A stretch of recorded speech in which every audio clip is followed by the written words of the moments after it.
Hi there, I'm Rosemary Barton. Here's what's at issue this week.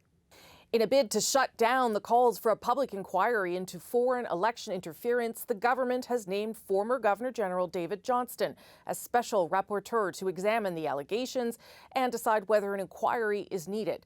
The Liberals touted Johnston's integrity and professionalism. Unimpeachable as a choice for the special rapporteur, a position which we will look to help us navigate the next steps to fighting foreign interference and protecting our institutions. Though Johnston was appointed as Governor General by then Prime Minister Stephen Harper, that was not enough to stop Pierre Poilievre from finding fault with the appointment, saying Trudeau had named a family friend and the government should get real and call an inquiry. The NDP says it still wants one too, but is willing to wait and see.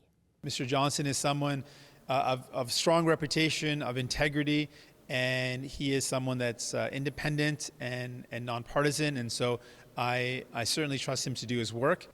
So what's to be made of Johnston's appointment? Is he the right choice? Let's bring in at issue Chantal Hebert, Andrew Coyne and Althia Raj. Andrew had a long Twitter thread on this yesterday, so I'll start with you. What should we make of the choice of David Johnston and I guess some of the criticism around him? Andrew. Well, let's start by saying he's, by all consent, he is a person of sterling character, unimpeachable integrity, long history of accomplishment, et cetera, et cetera. That doesn't make him the right choice for this job. Remember, this is to investigate not just elections interference, but the particular question of the government's involvement in it, whether it did what it should have done about it, whether it knew about it and didn't do anything, whether there were Liberal Party members who were facilitating it, et cetera, et cetera. That's why we need a public inquiry, because the Prime Minister won't answer questions about it and won't let other people answer questions about it. So for that kind of job where you're basically investigating potentially the Prime Minister, you want somebody who's absolutely at arm's length plus arm's length away from the Prime Minister. You want no history of close associations with him. In this case, you have somebody who is a lifelong family friend, who sits on the Trudeau Foundation, whose own foundation, the Rideau Hall Foundation, has received millions of dollars from the government, none of which is bad in and of itself, but it doesn't make the case that this is somebody who is completely removed from the Prime Minister's orbit. And the issue here, the onus is on the Prime Minister. The onus is not on the public not to have doubts about this.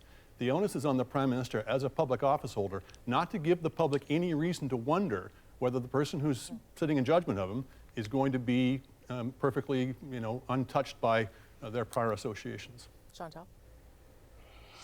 I don't have much of a quarrel with the choice of David Johnston. I've also come to the conclusion that whoever was picked would never have been perfect enough unless that person had spent the past 30 years on Mars for the Conservative Party.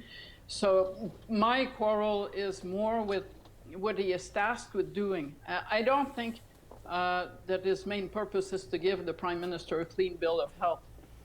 It is to indicate a way forward, and they offer options in their public inquiry, a judicial review, or some other giraffe that maybe looked like an elephant when you read the press release. And this is where my quarrel is. I don't understand why the Prime Minister is suddenly unable to make a decision as to the way forward. And I'm also troubled by the fact, and I don't think I've ever seen anything like this, of a Prime Minister saying, and this is what the press release says, whatever Mr. Johnston concludes, we will do. So they're not asking him for advice. They are farming out the responsibility of showing leadership on this particular issue, and I find that troubling. Although you could say that David Johnston was asked to do something similar for Stephen Harper around the Oliphant inquiry when he was supposed to come up with the terms of reference for that inquiry. No? Excuse me, but the Prime Minister of the day had decided there would be an inquiry. Yeah, I don't have an issue with the Prime Minister farming out a decision when the issue potentially involves investigating himself. I think it's appropriate that decision be made at arm's length or made in consultation and concert with the other opposition leaders.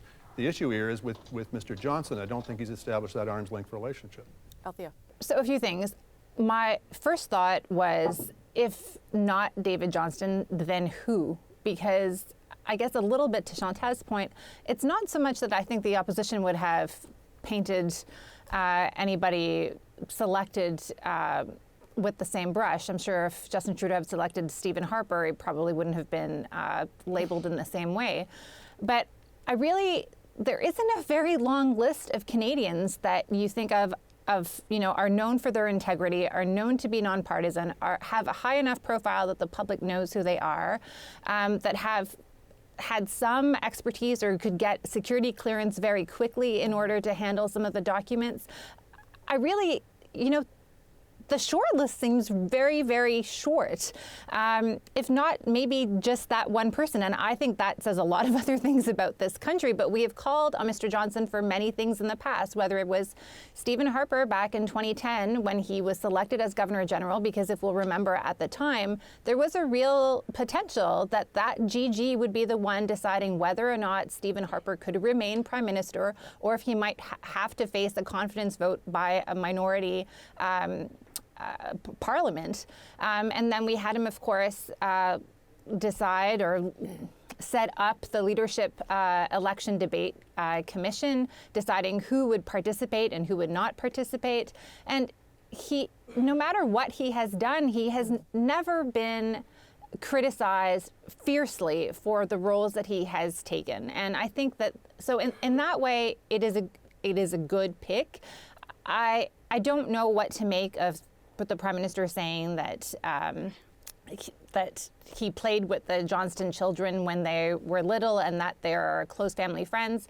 I feel like the opposition is torquing a lot of the things with regards to the Trudeau Foundation. The Trudeau Foundation is a foundation that gives grants to academics to do leadership and research. And Mr. Johnston, as the former principal of McGill and the president of Waterloo, it makes eminent sense for him to sit on the board of such a foundation. We're kind of in this spot of, like scorched earth politics, where in order to delegitimize the process, the opposition is basically engaging in bullying and seeming character assassination. But those are all interesting points. And Chantal, what do you make of the response to it? I take your points about where you think the problem is, that is not with the individual necessarily, but the process. But what do you make of the response to the choice? Does that show that we are never going to get to a place where people are happy and satisfied with the answers? No, I don't think that it shows that. There is always a risk, and in the era of social media, that risk is compounded to confuse noise with reality. Just because the noisiest people are people who are going after Mr. Johnston for his character does not mean that most Canadians are not willing to see this through and to give him a chance to actually execute that mission. That being said, there is increasingly an aura of inevitability around the notion of a public inquiry, or at the very least, something like a judicial review, asking a judge to go through the government's actions and where the file stands. And I think that's fair. But at the end of the day, I still think the Prime Minister could have answered many of the questions that Canadians have without going through this dance and this song and dance process. And so, Andrew, is that where you think it's headed then, a public inquiry too? We'll have to see. But we put Mr. Johnston in a very difficult position here, because if he doesn't recommend a public inquiry, then people will wonder whether it was because of association with the Prime Minister, or if he felt genuinely that a public inquiry was not required, would he feel pressure to order one anyway to show that he was independent? So it's one of the reasons why you don't get into these gray zones, why you make sure, as an onus upon the public office holder, which the Prime Minister is, to make sure that the public is never left to wonder about these questions. I'll just say one other thing about Mr. Johnston's blameless career. It's not entirely blameless, and particularly on the issue of when he was advising on the Oliphant inquiry into Brian Mulroney's dealings with Karl-Heinz Schreiber. It was his advice on that inquiry that said there should be no part of that inquiry that looks into the awarding of the Airbus contract, which was the whole foundation of why people were interested in and wondering about the $300,000 that Karl-Heinz Schreiber paid to Mr. Mulroney. So in the one previous job, when he had to advise on the ordering of a public inquiry, he botched it. I went back and reread your pieces from then. I certainly don't want to relitigate the Oliphant inquiry. Chantal and then Althia. It's relevant, though. And I am not going to relitigate it. I think Andrew and I, there's enough tape for a lifetime of our litigating this back and forth back in the days. But the point is, and I hope we keep this particular show and everything we're saying, because if it comes to a public inquiry, Mr. Johnston is not going to be appointing the person who chairs it. The Prime Minister will. Yes. Which brings me back to my question. At arm's length until it's no longer arm's length, and if we did have a public inquiry, it would matter more, I suspect, who gets to head it, than the appointment of this independent expert to recommend that we possibly do something down the road. Althia. 2 quick points. I don't think, Andrew, you can say he's of unimpeachable integrity and then say everything else that you said about him. Like, if the man is of unimpeachable integrity, then he would have recused himself and said no to accepting this mandate. The second thing I want to say is really what concerns me is that the initial mandate that the Prime Minister has given Mr. Johnston is very limited. He's been told to look at the last 2 elections, and that's it. And actually, the questions that have been raised deal with nomination races, they deal with issues that happened before election, they deal with diaspora communities. Like, that mandate absolutely has to be expanded, and that to me is where we're going to see whether or not Mr. Johnston is taking these questions seriously. And I do think we should judge him by what ends up being his work. I'll let Andrew have a last word there. I think we should focus the public inquiry, if there is one, on what a public inquiry is required for. We don't need a public inquiry to investigate Chinese election interference. That's what we have CSIS for. That's what we have the police for. We need a public inquiry to get at the stuff that otherwise wouldn't come out, and that has to do with the stuff involving the government's involvement and knowledge in this. That's what you need a public inquiry for. Opposition leader Pierre Poilievre says he would launch a lawsuit against Big Pharma to fund drug treatment. I will launch a massive series of lawsuits amounting to over $40 billion in claims. We will join British Columbia's lawsuit in order to recover the federal health costs that have resulted from Big Pharma's dirty and disgusting actions against our communities. So what's been made of Poilievre's plan to tackle the opioid crisis in Canada, and how does it fit into his criticism of the Liberal government's harm reduction plan that includes offering safe supply? Let's bring everybody back. Chantal, Andrew, and Althia. The reason this was interesting to me was because it's in stark contrast, I think, to the Liberal NDP solutions around hard drugs and the way that should be dealt with in the country. And we should point out that BC has launched a lawsuit and the federal government has joined that. So it's not a new idea per se, but it is interesting in light of how he approaches how drugs should be dealt with in this country. Althia? You know, it's a good announcement to do in British Columbia because it's battleground territory. This is a huge issue. A lot of family members have lost loved ones due to opioid addiction. It is a huge problem across the country.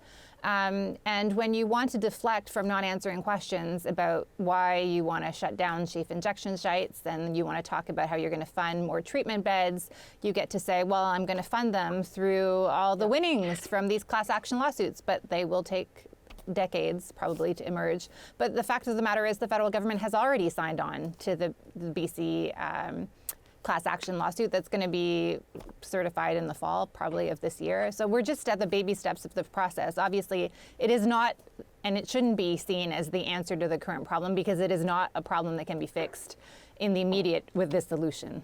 Yeah, and to your point, it's going to take an awfully long time to get there. Andrew? I have no problem with the Conservative leader differentiating himself from the Liberals and the NDP. I wish Conservatives did that more often, but I also wish it was there seemed more evidence of thought and reflection that went into it. With Poilievre on this and on so many other issues, he's constantly swinging for the fences. He's constantly looking for the big headline.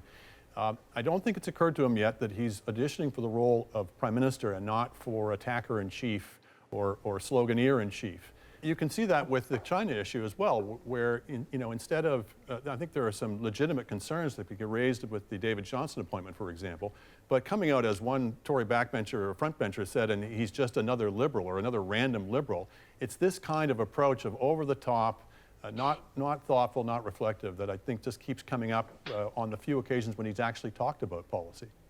Chantal. There's something kind of insulting to people's intelligence to tell them that you will fund drug treatment out of the proceeds of a lawsuit that will stretch over years. and possibly a decade, and or beyond the term of a prime minister. It's like telling you that I'm going to give you soup while you're bleeding to death. It's one prescription does not fit the other. It's not a policy. It's a statement that has little to do with addressing the opioid crisis. But it does deflect from the controversy that Mr. Poilievre did kick off by saying that he didn't believe safe injection sites should exist. Those are the questions that I would still have for him. Why is he so firmly against a harm reduction strategy, and what evidence? And he would say, I think, we've tried this experiment enough already. Didn't the Supreme Court didn't the Supreme Court force the Harper government to keep safe injection sites going? The thing is, or is it just me? The thing is, if you're going to take radical different stances and you want the public to go with you, you've got to show that you've done the homework. You've got to show that you've thought deeply about it. You can't just come off half-cocked with a sound bite that sounds good to your troops and gets your base riled up, but doesn't appeal to people who aren't already in your camp. Althia. Well, I mean, I think there's a fundamental difference with the way a lot of conservatives view harm reduction, and they would rather, and I don't think, there's anything wrong with this view, but I do think that if you want to say we want people to get treatment and we want to be able to support them, that you have to be able to put the money to make sure that that happens. You're not leaving people in a lurch and not offering them an actual solution that they can grab onto.